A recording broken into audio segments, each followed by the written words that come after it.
In front of us we have the Bose Sport earbuds, and the model number on that would be 247929. And today we'll be replacing the batteries on both the left and right side. Alright, we'll first work on the right side. Start with heating up this housing right here, and we'll go ahead and pry up the cover to get to the battery. So we're going to set our temperature to about 170 degrees Celsius with about 70 airflow. All right, so you just want to heat it up evenly until it's warm to the touch. Just moving that hot air around so you don't just hold it in one place. You'll melt the plastic otherwise. And then you can use a thin metal pry tool to kind of pry in the gap that holds the two housings together just to loosen up that adhesive. And then you may need to use some more heat. So you can just evenly apply some more heat to that edge. And then you can use a little bit thicker of a pry tool. We're using this nylon spudger here just to keep from damaging the actual plastic. And it's a little bit thicker than that metal one, so it'll open it up a little further.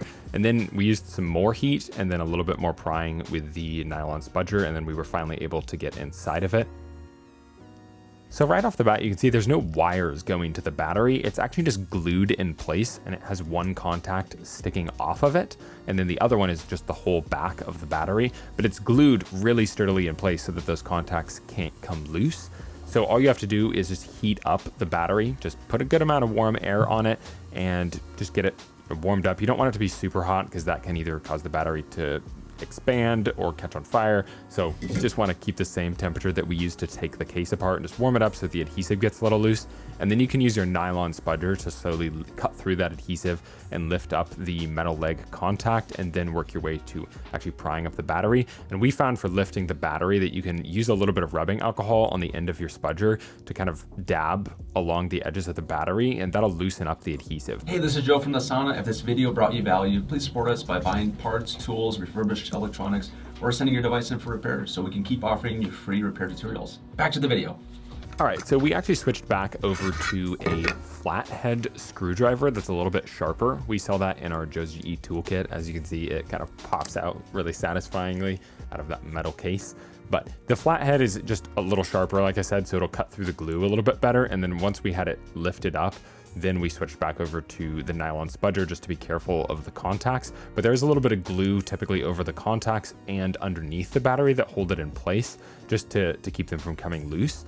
So you're just going to need to be kind of careful around those contacts and make sure you don't damage the PCB. And then once we had the battery out, we just heated up all of the leftover adhesive so that we could then pull off the outer cover. And there's a ribbon cable that you need to disconnect and that is attached to that outer cover. And you just have to remove the glue from over that connection. And then once you've done that, you can heat up the rest of the glue that's left over underneath the battery and then on the frame of the earbud.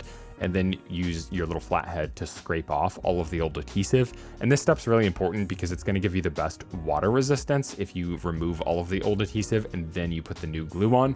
And speaking of new glue, we are using our cold press glue that's in a little syringe. It makes it super easy to apply, and also it's a really great glue. So it's going to give you a solid water resistance and make sure that the housing doesn't come apart in the future, nothing leaks in, so long as you use a consistent line of it all the way around the outer edge of the housing. And then you can put the battery back in on top of the glue and just make sure that those two contacts are aligned. And then you can go ahead and put the glue around the outer edge of the housing like our tech's doing here. And as I was saying earlier, you just want to make sure that it is a constant line of glue. So there's no breaks in it. If there are breaks on the glue, it's going to allow water or just condensation to sneak in through that little gap. More than likely. I mean, it's a small gap, who knows, but water can squeeze into some tight places. And then you just reconnect that ribbon cable and then squeeze the earbud together. And we like to use clamps, 2 clamps, 1 clamp, whatever works for you, whatever will stay clamped onto the actual earbud. It's kind of tricky to get them to just stay on there. You can also use a rubber band if you wrap it tightly multiple times around the earbud and then just let it sit for 24 hours in this sort of clamped state to let that glue dry. Then you can go ahead and start on the next earbud. That's going to be the exact same process as this one. And then we're just going to use the heat gun to heat up all that adhesive, use the metal pry tool and the nylon spudger to open up that case. And this time we'll go ahead and just take the ribbon off of the side housing so that we can just detach that from the main housing right off the bat. And then that will just give us a little bit more room to actually pull that battery out of there. So then clean off all of the old glue with the heat gun and the flathead screwdriver once again. And then you'll just put some new glue where the battery goes, put the battery on top of it, Put a little thin line of glue around the housing, attach that ribbon cable for the side cover, and then put it in place and clamp it and leave it for about 24 hours. Thanks for watching the video, guys. If you guys love what we do, please support us. You guys can click on the links that we have on the end screen. You guys can buy parts, sales, or service so we can continue to make great videos for you guys for many more years. Thank you.